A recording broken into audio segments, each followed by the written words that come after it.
clutch slave cylinder. Here's the part number 121. I was able to buy this at AutoZone for $15. They give you a lifetime warranty. Okay, guys, I just made it home. I can't get this. Oop, there it is. Shows some signs and symptoms. Can't get into gear. No oil. After checking the reservoir, and also you look underneath and there's oil all over the place. Just want to give you guys a closer look on the leak. You know, there's all the hydraulic fluid that came out, and like I said, what tool will I need? You know, a wrench, socket, just to make this project go smooth. Safety first and always. After a quick trip to AutoZone, here's the part.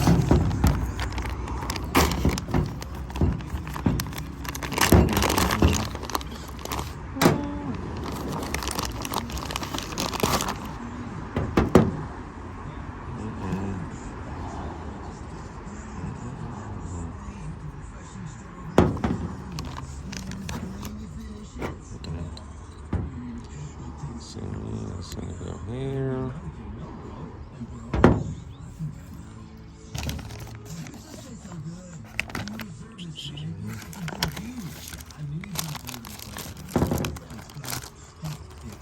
Before I start taking anything apart, I want to double check the part that I received. This is a slave cylinder. I want to see if it looks the same like the part that's on right now. Also, I want to see what kind of tools I will need, you know, a socket or wrench. These were the 10 millimeter bolt, the smaller ones, and the 13 for the bigger nuts. Like I said, always double check to see where you're going to need, and if you have all the tools and equipment to start your project. After checking what will I need for this project, here's a 13 millimeter long socket. This will make easy access to take the cylinder out. Also the 10 millimeter socket for the cover. And I got to 13 millimeter wrenches just in case if the socket doesn't fit, and also to bleed the system.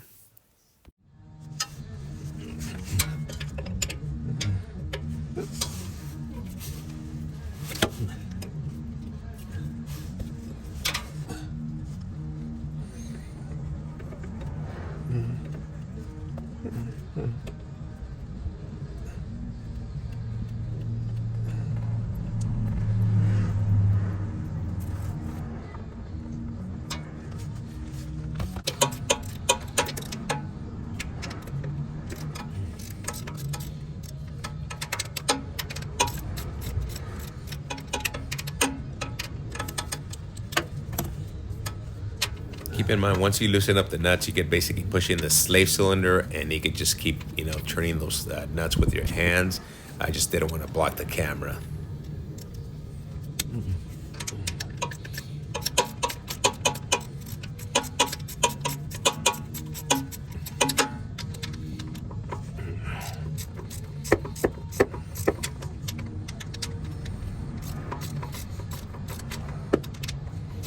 Keep in mind, I sped up the video just to kind of, you know, speed things up, and this way you guys can get started on your project.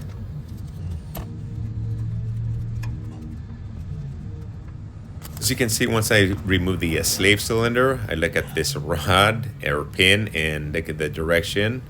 The pointed side goes into the slave cylinder. Just a different angle on the camera, you know. I took the cover off, and you can see how I'm just taking those two nuts off of that 13 millimeter socket. Also, you can see the pin or rod that hits the lever. Okay, here you go. After taking it off, it's a perfect match. I'm assuming this is to bleed.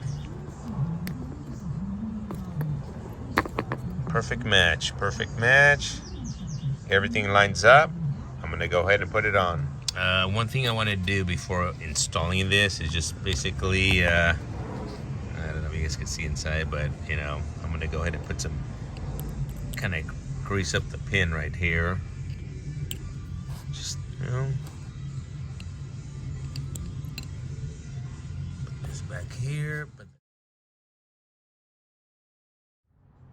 As you can see, I'm just reversing the process. Now I'm putting everything back. Here's that pin or rod that basically moves the throughout bearing. Releases the clutch from the pressure plate. And like I said, it was a simple thing. Just put the two nuts. You could basically push that slave cylinder in, and you could basically put those nuts in with your hand, and get them nice and tight with a wrench or a socket.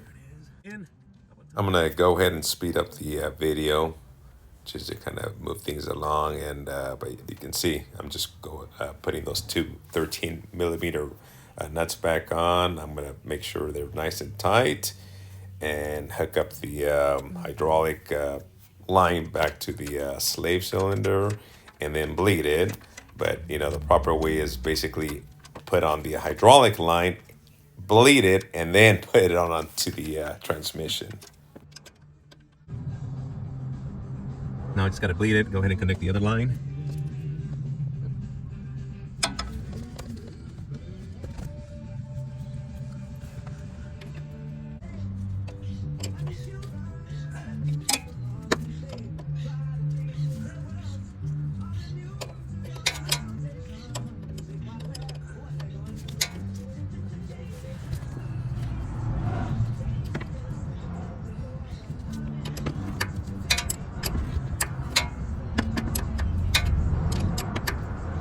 Okay.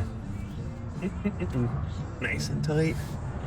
I highly recommend that you basically hook up your hydraulic line, bleed it, and then attach it to the transmission. It just makes it easier to bleed it.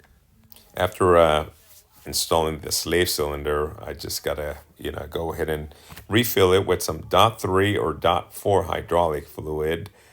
This will actually be gravity fed right down into the slave cylinder, and then we gotta bleed it. But it's actually easier just to bleed it. Attach the line and bleed it, and then attach it to the transmission. You can see the clutch pedal still soft. I'm trying to push any air out and go ahead and bleed the system. Mention it's easier to take the or bleed this slave cylinder when it's off the transmission or mounted. Step on the clutch. Open up that bleeder valve. Hold all the way down. Out, Does it get? Okay, here we go. The slave cylinder should be basically gravity fed from the reservoir, and basically you just want to take any air out that it's caught in this slave cylinder, and this is where my issues begin. So basically just open the valve and release the air. And keep your foot down, hold on it. Let me see. As you can see, I tried to bleed the system or the slave cylinder a couple of times, and I noticed that, okay, this is not working, and I think something is going on. So just learn from my mistakes, and when it comes for you guys to change that slave cylinder, this is what you guys got to do. And this is where we learn, if you're going to replace the slave cylinder, you got to replace the clutch master cylinder. And this is the reason that our project was a 2-day project instead of a 1-day project. Like I said, this will be normally a 15-minute project.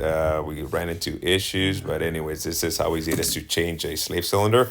Good luck with your project.